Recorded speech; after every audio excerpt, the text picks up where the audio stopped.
Here we go. Welcome to the maybe first and last episode of 2026 for Talkin Shit. I am your host, Eddie Ift. I am the host, the guest, the one and only. It's me. It's all me. Today, I'm here. That's it. I'm in the middle of Denver, Colorado. I'm doing shows out of the Comedy Works in Denver. I'm taking my very authoritative voice into 2026. I'm not a big fan of the years changing. Just seems kind of arbitrary and stupid to me, that all of a sudden it's like, we're starting a new year, we're going to do this and blah, blah, blah. That should be like every day. Every day. I'm kind of a live in the moment kind of guy.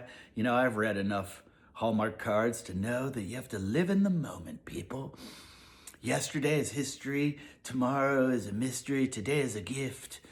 All that horse shit. We're all gonna die, people. We're all gonna die.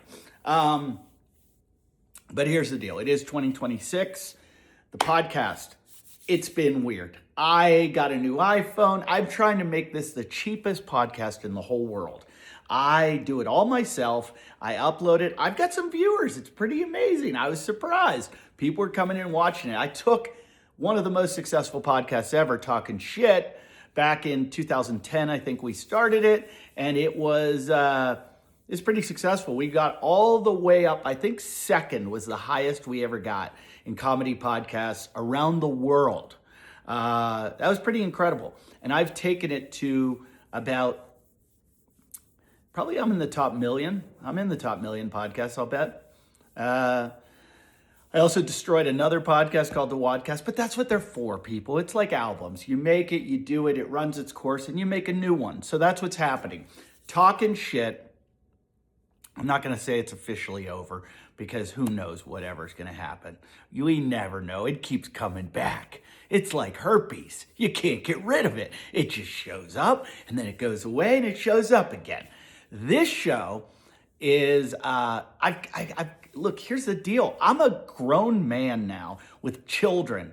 I know I dress like a guy that runs a chairlift at Big Bear, but I'm still an adult. I mean, I have kids. I go to PTA meetings and I volunteer for stuff now, and I'm worried about finances, and I have a little bit of a mullet going on right now, if you can see that.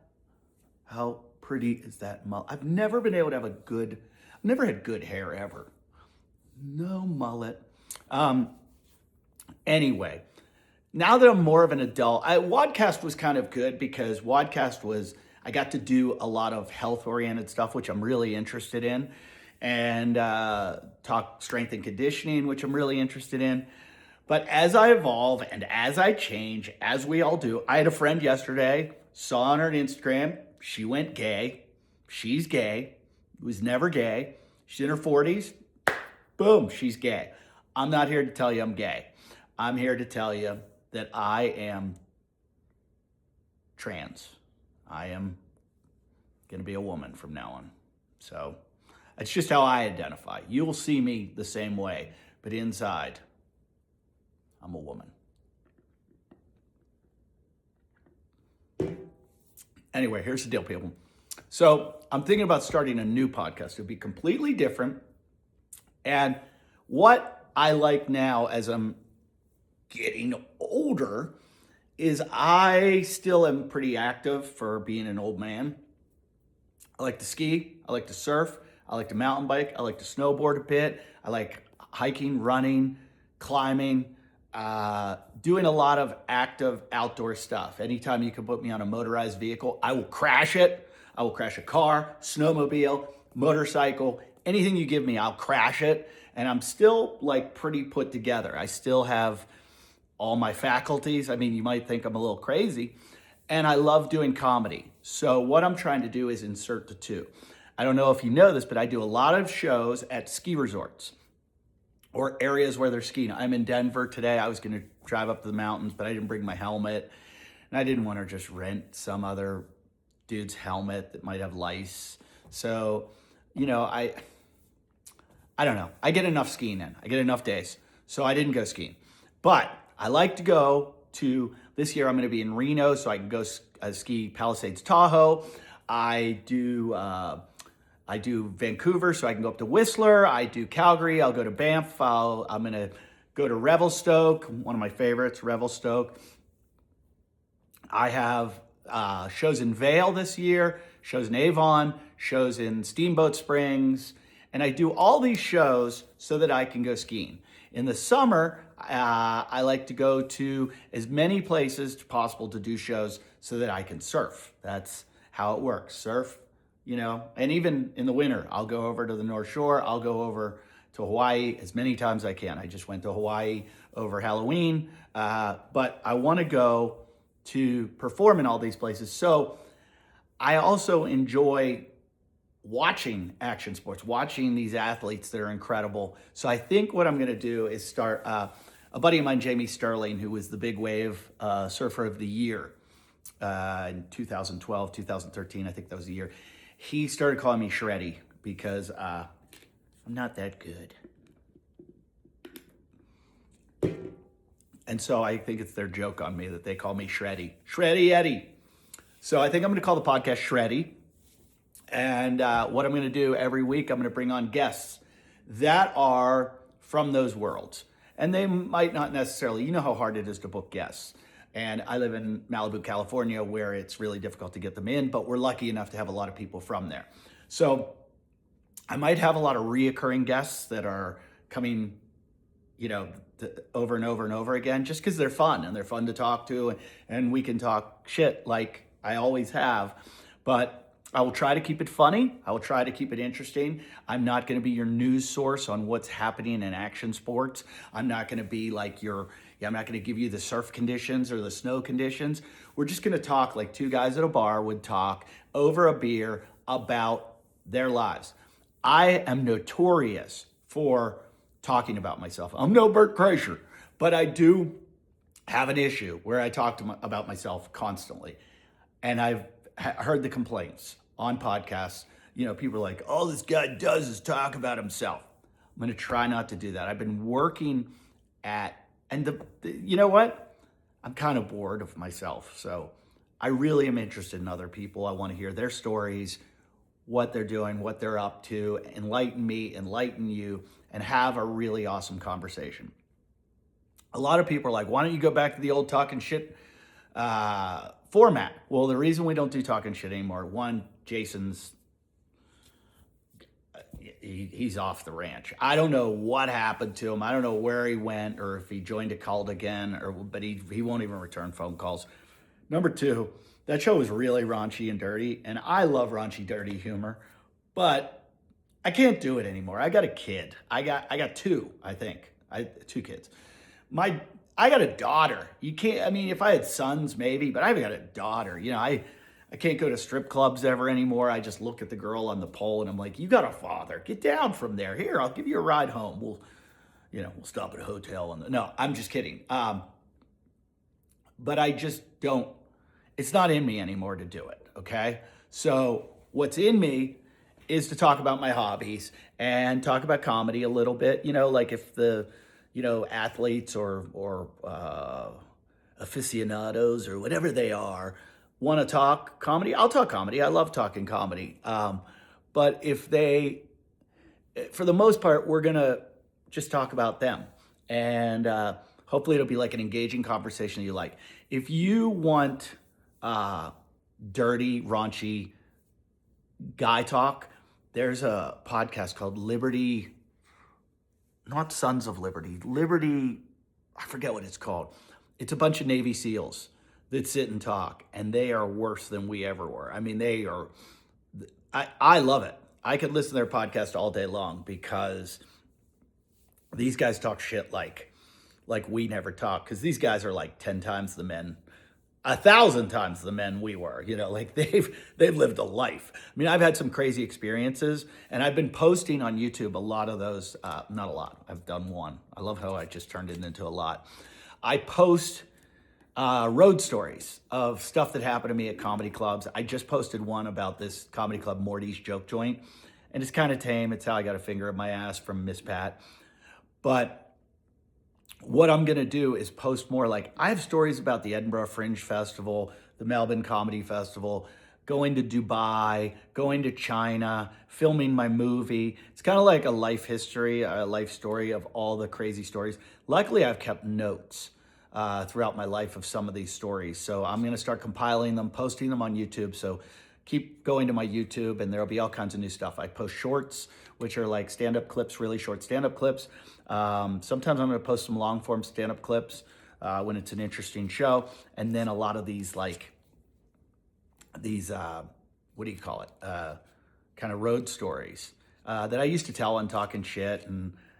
Look, they say you live the stories before you're 40 and you tell them after you're 40. Every once in a while, I still have a story. Every once in a while, some shit goes down and I get a good story out of it. But for the most part, like last night, New Year's Eve, I was at the Comedy Works in Denver. We did like 3 sold out shows, and I was fucking boring. Like, I didn't have a drink, and I couldn't get out of there quick enough to get home. I had to do the 3, 2, 1, Happy New Year. And I was just like, time to get out of here. And I don't know why that is, but maybe I'm old. No, I'm working with strangers. I'm not with my friends. I kind of don't see the purpose in New Year. The shows were great. The shows were really fun. But, usually I'd wake up today and I'd go out and hit it and da-da-da. I'm a little under the weather. Otherwise, I would be hiking. My friends asked me to go hike up at Red Rocks. So tomorrow I'll probably do something interesting while I'm here. Now, this is all bullshit talk. I don't know why I'm talking about this. Let's get into it. Let's get into the real.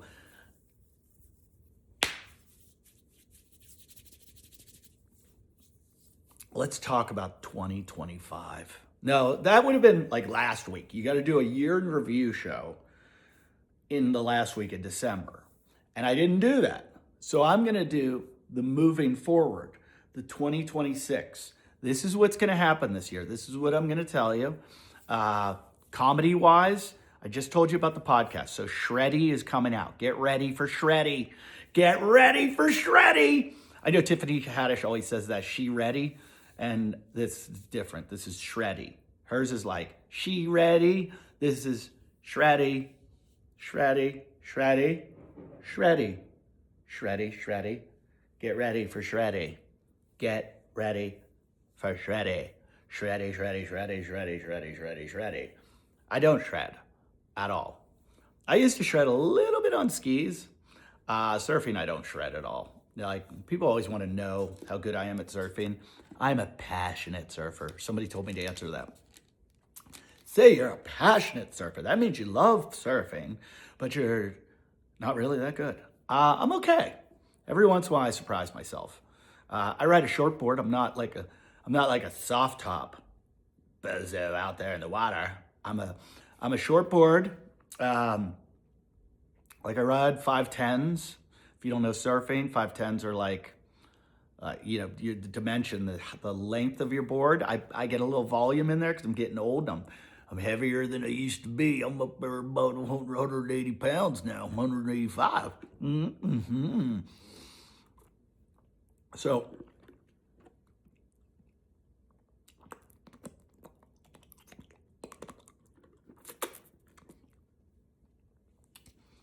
so I'm riding bigger, a little more volume, 32 liters about. I'm actually going to start going down in liters because I'm paddling well. But look, this is surf talk. We'll save this for Shreddy. When you watch the Shreddy podcast, I'm going to be touring, like I said, a lot of ski resorts this year. I'm going to start lining up look, people like Bill Burr and Bert Kreischer and Tom Segura and all these big famous comedians, they love to play Madison Square Garden and those big places. I really don't want to. I can honestly say, hey, would I turn it down? No, I'd be there in a heartbeat and I would enjoy the fuck out of it. But I'd rather be in Hawaii, in Australia, in these places doing shows where I can be around my type of people, doing my kind of comedy, and I don't have to try to entertain the masses because there's a lot of people that don't like me. I get it. I see the comments. You can write them right there. So, like this year I have trips planned. I'm going to be doing like a lot of ski resorts. Then I head to Australia. In Australia, I think I'm doing they have me doing some weird festival out in the middle of Western Australia. It looks like a cowboy town. I'm like doing the rodeo. And this is going to be awesome. And that might be like when I start to go, hey, I got a story. I got a story for it. Because the outback of Australia is crazy. And I'm taking with me possibly my son Cruz. So with Cruz, there will either be stories about Cruz or me alone, there will be stories about me. If Cruz goes, it won't be about me. It'll be all about Cruz because he's crazier than I am. We went sledding the other day and I jumped out of the car and I picked this really steep hill that was like super dangerous. And I go, hey, I got to test it before any of the kids go down it. And my son grabs me. He goes, Dad, please let me go first. And I go, why? He goes, they need to know I'm a daredevil. He's 6. That most people would be like, oh, that's cool. My heart stopped because I was like, I can just see him, 10 years from now making stupid TikTok videos that could get him killed. So as a father, I don't want my son. I would rather have my son like a chess master. He does play chess. Anyway, so I'm taking Cruz with me possibly. And then right after, we're going to head to Bali. I'm going to do some shows in Bali. So we're working that out right now. It looks like I'm going to be in Canggu and Uluwatu, get to surf a lot, hang out with a lot of friends over there. And so we'll keep you updated as to when those shows are, where they're going to be. My schedule is always at eddyift.com. Like people always ask me, when are you going to be here? When are you going to be here? When are you going to be here? When are you going to be here? There's a couple ways to handle this. Go to eddyift.com. All my dates are there. Or call your local comedy club. Call them on the phone. Don't email. Emails work. But calls work too. If you do a call, hold on. Do a call. Wait. I just got a cramp in my forearm from that. Call your comedy club and be like, hey, I want Eddie gift. People have been doing weird shit, like organizing shows at weird places, and they'll just be like, hey, can you do this? I can put in couple hundred people, come by. And I do the show, and they pay me. I fly in, I fly out. I do it because, that's honestly how I make a living now, is just stand up. So, if you want to set something up, let me know. People think we're like unattainable. I work through a manager. I've got a manager, my manager, Joe, who I never talk to because Joe has really big clients. He's got Fluffy and who else does he have? He's got Joe Coy. Joe Coy just sold out SoFi, I think. I'm not kidding, like the SoFi Stadium. I sold out the second show on New Year's at Comedy Works in Denver. No, but Joe's pretty much all my manager's attention goes to his big clients. So I don't work through an agent. I'm not talking shit on agents. I'm just happy with my manager. Love my manager, Joe. He's a great guy. I got a manager/agent in Australia named Artie, who's like a great friend. I love the guy to death. I've been working with him for 20 years. And I trust him like a brother, and I'd do anything for him, and he's great. So there's that. So there's Joe, and Joe's like my American Artie. I got Joe. I love Joe's whole family. And then there's Artie, his whole family. They're like family guys. They're like bros. I work with them. Very happy. If you need anything from me, I can put you in touch with them. I have an assistant now that I'm working with. So you guys, you want me? That's what you got to do. But like I said, like people in Bali are setting up shows. They want me there. I'm coming there. Ski resorts. You want to do a show? I'll do it. I could do a conference room. I could do a pub. I can do, I've done them. Last summer I did the GoPro games. I did a show called Stand Up and Send It, where I teach action sports athletes to do stand-up comedy, and they teach me to do like kayaking or slacklining or downhill mountain biking or something crazy. I mean, stuff that I have a little bit of the fundamentals in, so I'm not like learning from scratch like they are, but they're learning stand-up kind of from scratch. But most of them speak in public a bit and are able to, they do enough interviews and stuff. And we did it at the GoPro games, the mountain games, the GoPro mountain games in Vail, Colorado, which are incredible. And we did it at this live stage, and it was awesome. And we had little kids come up and tell jokes, but all these action sports athletes. We had like kayakers, mountain bikers, a stuntman, people that do really scary stuff were scared to do stand-up. We had an extreme skier, Angel Collinsworth. I mean, she's an incredible skier, one of the greatest female skiers ever. She was good too. She could do stand-up. She was like that good. So it's a really fun show, and I'm going to continue doing Stand Up and Send It and maybe make it into, that's kind of what this show's about. Like, you're going to hear all my projects that I'm working on, what's happening in the year. I think Stand Up and Send It might be a YouTube show. I'm just looking for sponsorship, somebody to pay for it, make it happen a little bit. And it could be a pretty fun show to do. And because we started a long time ago. It was Surfer Magazine tried to do a project with me and a comedian named Albie, a surfer named Albie Layer, who I'm friends with, and great guy. And Albie's probably, in my opinion, one of the greatest surfers in the world. He's a big wave surfer. He does aerials really well, can surf any conditions, just awesome surfer, awesome guy. And we were partying one night, and the editor of Surfer Magazine said, "Hey, this would be great. Why don't you surf a big wave and you do stand-up?" So we started working on the project, and we shot some stuff. And I don't know if I have it on YouTube. I know I have it on Instagram. They were doing tow-ins with me, where they were towing me into waves from Wave Runner, and pretty scary shit.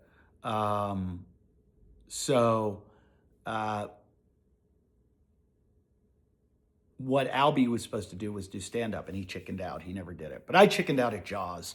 I mean, I went to Jaws and looked at it in Maui, that big wave, and I was like, no fucking way. I got kids. There's no way that I am going out into that water. Even on a jet ski, I think I would have said, I don't know if I want to like sit on the back of a jet ski out there. It was so scary. So, that I chickened out, but so did Albie. But maybe we'll return to that. I don't know about surfing Jaws. I might. I mean, not Jaws, but towing in's a little different than paddling in. So it's kind of like snowboarding with an avalanche chasing you. So Stand Up and Send It is a possible project that I'm going to be working on. Again, I need a producer and I need a sponsor. So that's what I'm working on right now, trying to find. I might be working with my buddy Colin Pierce on a lot of projects. So Colin's an incredible director. He directed my second special, not my second special, it was like my fourth special or fifth special, Man-Child, which is available on YouTube. Check that out. Colin directed that. And Colin and I are going to be working together on a lot of projects this year. Maybe we'll do Stand Up and Send It together. Just have to kind of find some sponsors. Need the money. We need the money, people. Give us the money and we'll make the projects. You need content. We got the content. We just need the cash. Yeesh. Let's see. I think comedy movies are coming back. Oh, I want to get a little more to Shreddy.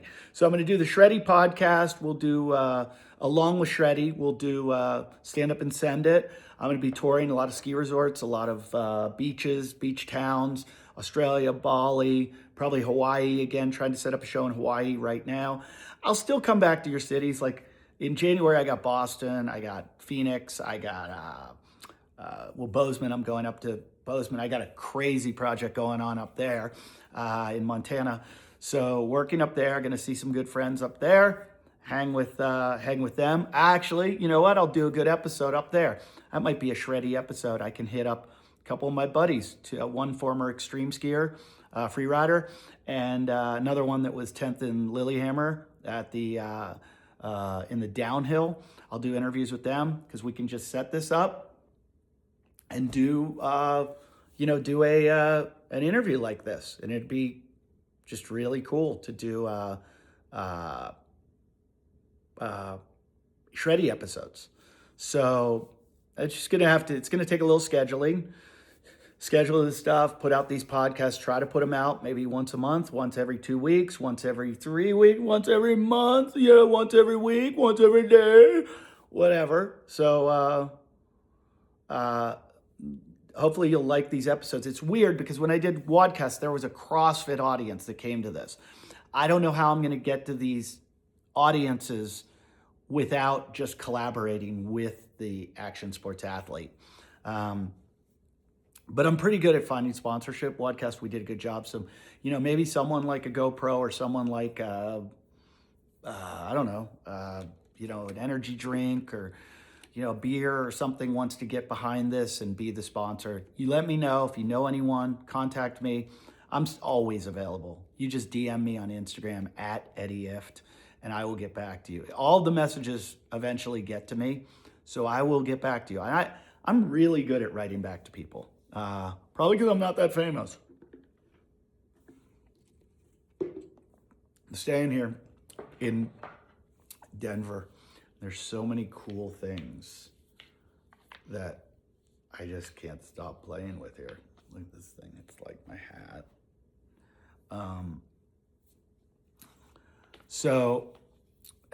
Those are the projects leaning into 2026. I plan on doing a new special. And the truth is, I should shoot 2. Because since Man-Child, I have 2 hours of material.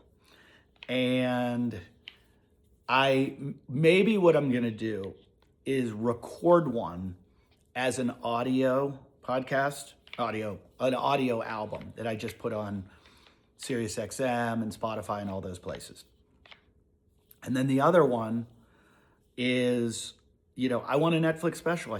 Even though Netflix is like not the good place to be anymore, it's better to even be on YouTube, but I still want one. I was working on a deal with Netflix years ago, and I overdealed it. I overcooked it. And I screwed up, let's just say, because I should have just taken the offer and done the special, and I didn't. I was greedy.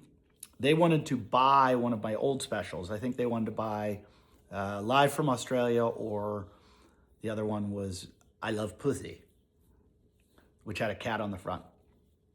They wanted to buy it. They offered to buy it, and they were going to use it when they launched Netflix Australia. And I decided, no, we're going to shoot a new one, because I was like, I have all new material and I'm not really happy with those specials anymore, because it's dated stuff. And so we said, we can shoot it cheap in Australia. You can shoot a lot cheaper there because the dollar's like 63 cents on the dollar or something. You know what I mean? It's like really cheap. And they have slaves there. I could hire slaves. I'm just kidding. Somebody's going to get mad at that. There are no slaves in Australia. But it's cheaper. I could have shot it cheap, packed an audience, done it well, had them moving towards that. Then I get the grand idea. Let's shoot it in America. I already have an audience in Australia. Let's get an American audience. So we went to Netflix and said, hey, let's shoot it in America. And they were like, maybe. And in the process, new executives came in, executives went out, and they decided that they wanted to make specials with people like Dave Chappelle and Jerry Seinfeld rather than Eddie Ift. Now, if you ask me, they made a bad decision. But if you ask everybody else in the world, they made a great decision. So, no Netflix special, but a boy can always dream. They can dream and dream and dream. I read this thing once where if you can rewire your brain. And so my wiring in my brain was, well, I lost my chance and my opportunity at a Netflix special. And now I'm like talking negatively about it. I read if you brush your teeth with your opposite hand, like my left hand instead of my right hand, and you say something to yourself, it rewires your brain because I don't know, something about the neuroplasticity. I'm not a neurologist. I don't know this stuff. I'm not a psychologist. I'm nothing. I have no qualifications, but I read that or heard it on Instagram and I'm like, I'm going to try it. So I've been brushing my teeth every day with my left hand and, to get myself a Netflix special. Now I haven't got a Netflix special, but I have gotten 2 cavities. Yeah, I got 2 cavities and I just had one done. I got to go back to Dr. Ty. Dr. Ty. I have the coolest dentist in the world. He's awesome. Shout out Dr. Ty. Dr. Ty, I met him from Mariel Hemingway. Yes, it's weird. I am friends with Mariel Hemingway of the Ernest Hemingway family. She is one of my great friends. I'm name dropping right here. I love Mariel. I've done tons of stuff with her. She's been on this podcast. I've been on her podcast. She's the godmother of my children. She is one of my favorite people in the whole world. And so shout out to her for getting me Dr. Ty, who is the best dentist in the whole world. Yeah, he's a cool dude, Dr. Ty. If you live in the Westlake, Thousand Oaks, Agora area, make sure you, even Malibu, because you're gonna have to go over the hill. There aren't many dentists in Malibu. Go over the hill and get to Dr. Ty. He is the best. I'm not kidding. See these? That's Dr. Ty. Dr. Ty crushed that. He did a really good job. Even these ones where my brother hit me in the face with a pool ball. We were kids, we were playing a game. We went around in a circle in the basement and you had to pay a toll, and the toll was a pool ball. And my brother tried to run the toll without paying. So, as the toll booth operator / police, I chased him down and gave him a good beating. And we must have been I was probably 11 or something. And so he was 8. He picked up his pool ball and he goes, "You want your fucking toll? You want your fucking toll?" And we were in my cousin's basement. He had a cement floor. And my brother threw it off the ground. He didn't throw it at me. He bounced it off the ground. Or maybe he did throw it at me and it hit the ground, but it bounced up and knocked out 3 teeth. So I've had root canals in those teeth. I eventually had them all capped. So thanks to my brother, Johnny, good man. I'll never forget that. But for all the beatings that I gave him, I deserved it. It's funny, we were talking about bullying yesterday.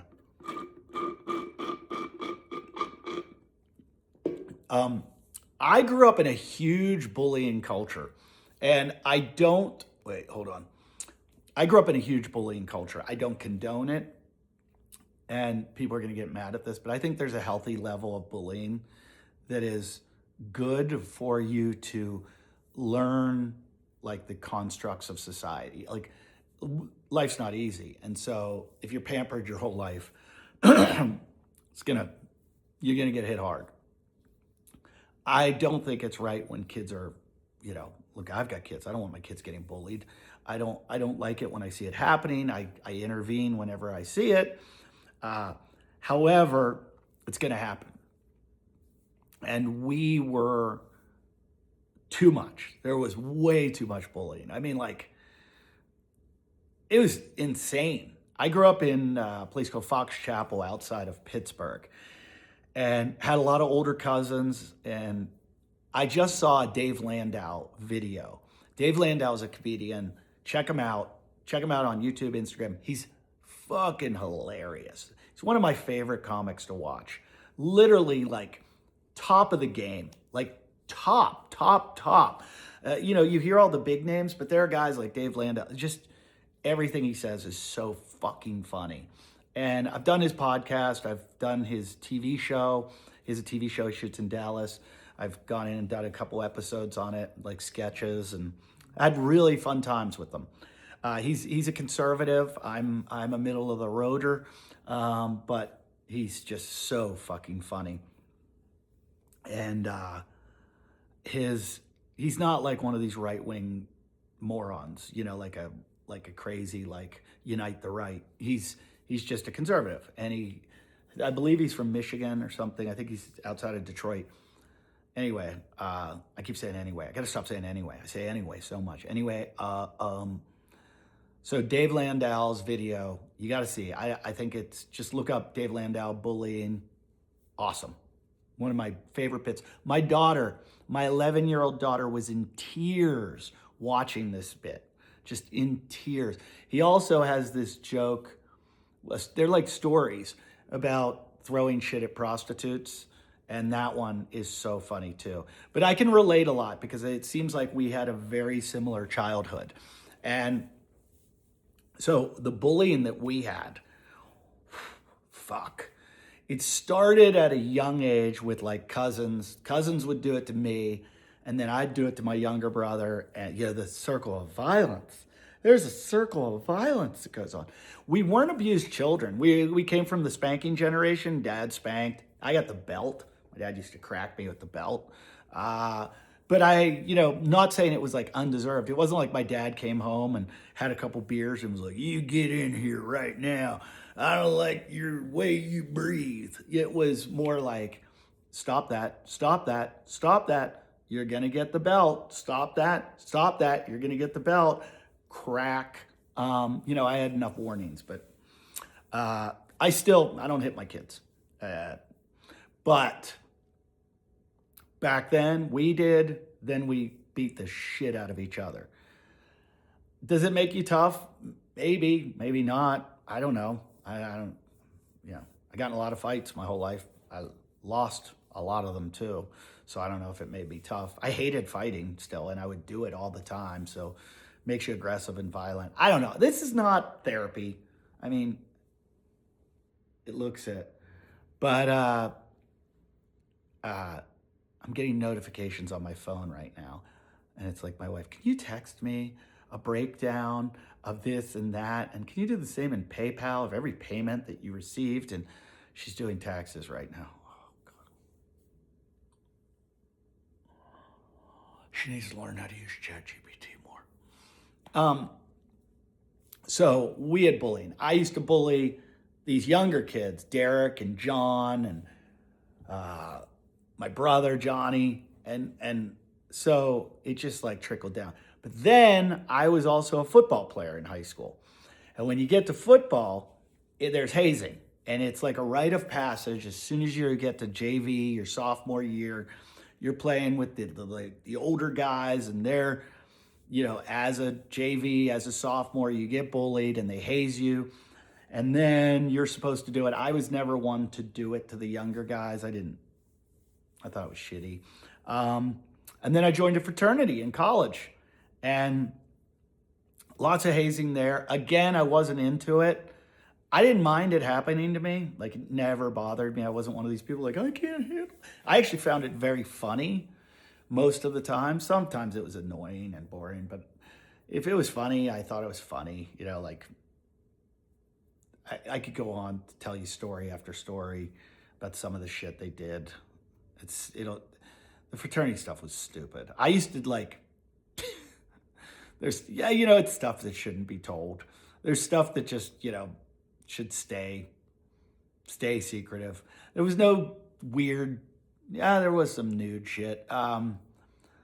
But whenever I was involved in it, like I was the perpetrator, it was always funny stuff. And it was always stuff that the pledges were my friends, and we were doing it for fun. And, I don't think I was ever mean to anyone or hurt anyone's feelings or anything like that. So, but I don't know where I was going with this, but the bullying, it's funny how many friends of mine, or they're friends now, or they were shitty to me, have apologized, have said maybe done some introspection and just been like, wow, I was a really shitty person when I was a kid. And they've apologized. And there was one kid that I was really mean to in high school or grade school. And we used to pick on him. And one day he beat the fuck out of me. He beat me up, and I was much smaller than him. Have you ever seen that video where the little kid is picking on the big kid, and then the big kid just drops the little kid? That's what it was. I mean, he, all the rage he had inside him, from all the like abuse I'd given him, he took it out in one recess on me. And I mean, it was embarrassing. It hurt. I cried. I wrote in my journal about it. The teacher called me in to talk to me about it. I mean, he got me back. So like, kudos to him. Like, that's awesome. I'm glad that but I still feel badly about the way I treated him. And I've actually looked him up on the internet, trying to find him so that I could like call him and apologize. That's how bad it was, but we're talking like fourth grade, so I think 9 years old. And, but I'm sorry, Koo. That's what we called him, Koo. Here I am still making fun of him.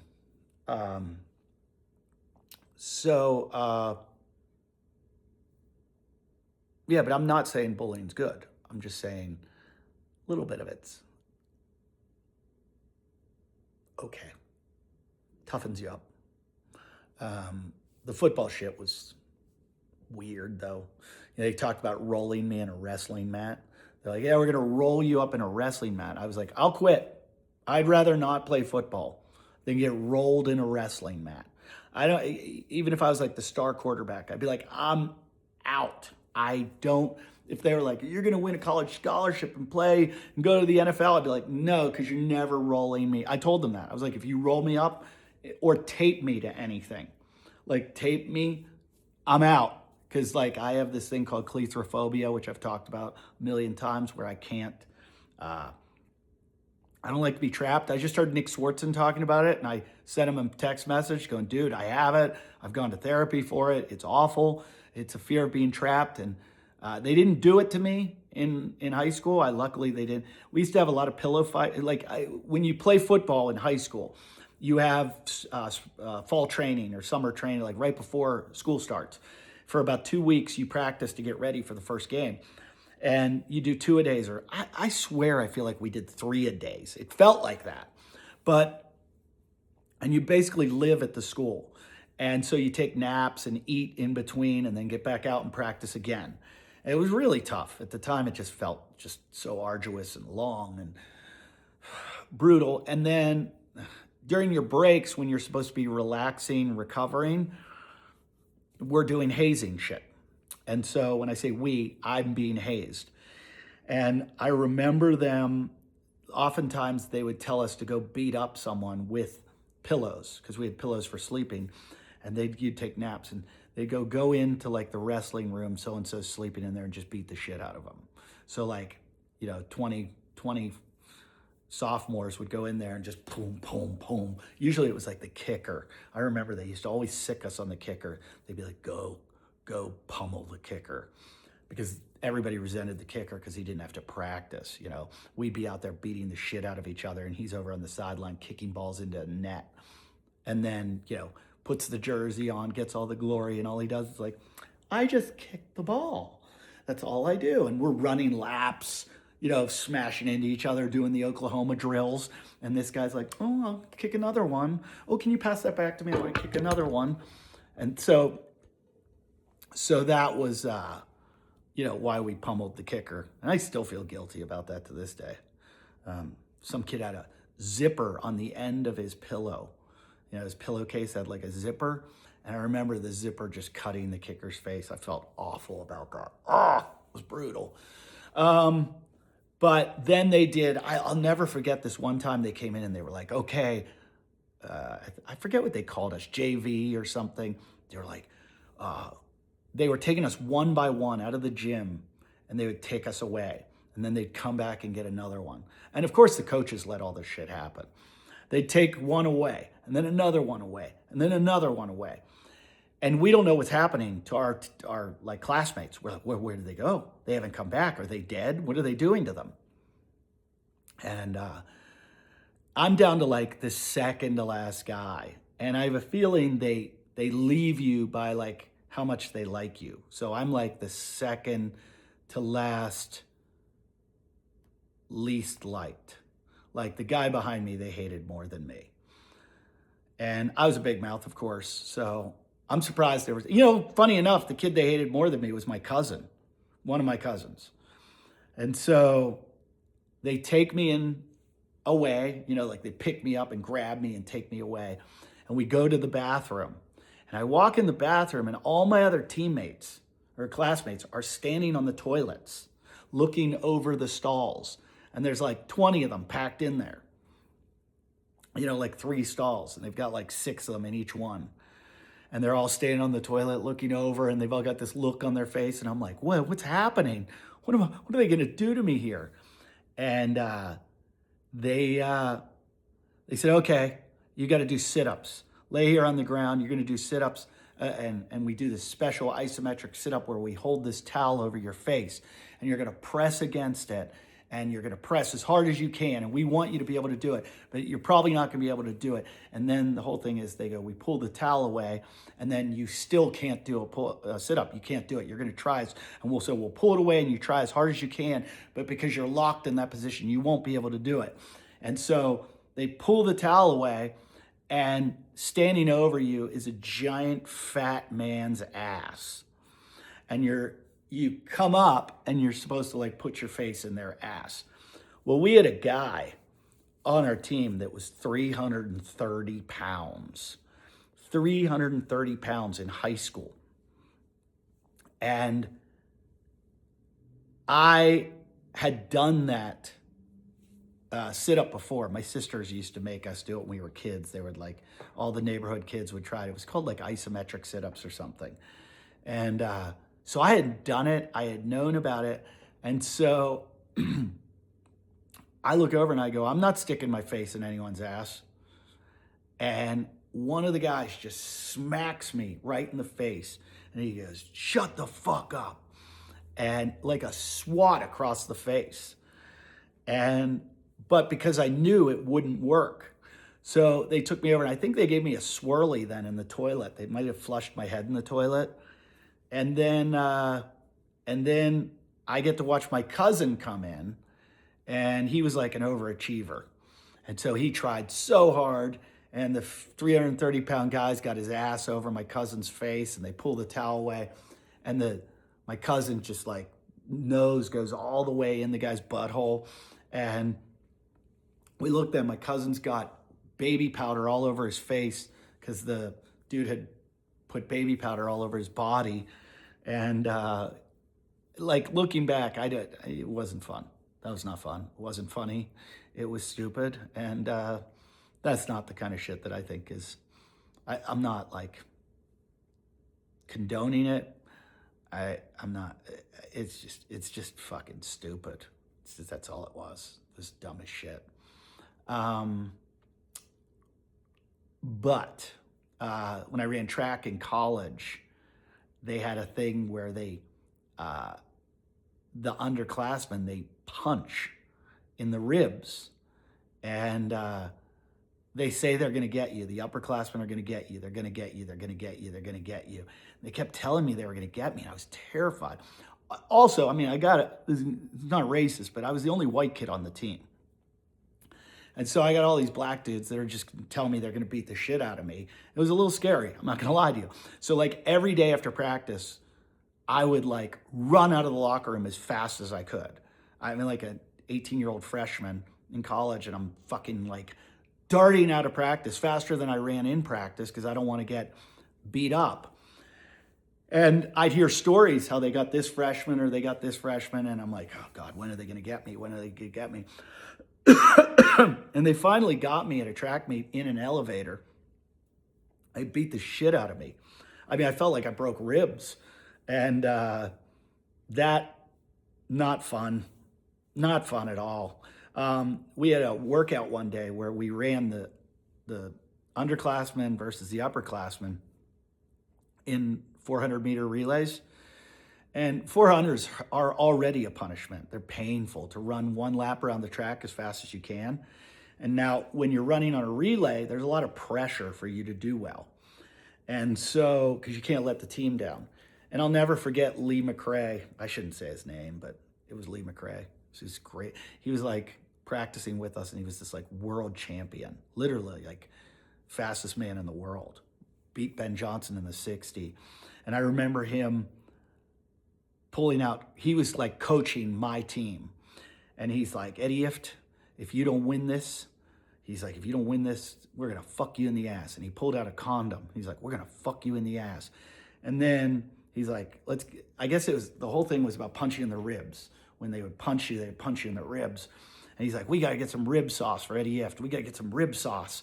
And I was just like, oh my God, like I got to run this 400 faster than I've ever run it my whole life because I don't want to get fucked in the ass and I don't want to get punched in the ribs. And, you know, they just like to scare the shit out of you, and it worked. Imagine that. So I don't know why we got into the bullying. We were supposed to be talking about 2026. So we did. We talked about the projects. We got Shreddy is going to be coming out. I hope you guys are excited for it. You know, I don't know if I'm going to do high value with regards to cameras and sound and all that stuff. You know, these cameras are getting so good, and clipping so good, and the editing software and all the stuff that we use. So I might just use iPhones. I have a little lav type thing that I use, and I might just throw one lav on my guest and one on me, and we just go, and hopefully it works. But that might be how it goes. Okay. And I don't know, I already talked, I think might have my buddy Reef McIntosh be my first guest. We talked about it. And anything's going to go in this too. Like we've been talking about having Gary Busey on the show because I watch all of Gary Busey's Instagrams, which is the funniest thing you've ever seen in your whole life. If you go to Gary Busey's Instagram and watch Gary Busey, the one is so viral where he talks about geese and he's like, ah, ah. That's the sound of, and he's like, Merry Christmas. I'm going to teach you. This is Gary Busey, and I'm going to show you. I got a Christmas present for you. Here it is. Ah, ah, ah. You know what that is? That's the sound a goose makes. That's a flock of geese. So that's the kind of shit he puts on the interweb. And check it out, Gary Busey, my favorite person in the world.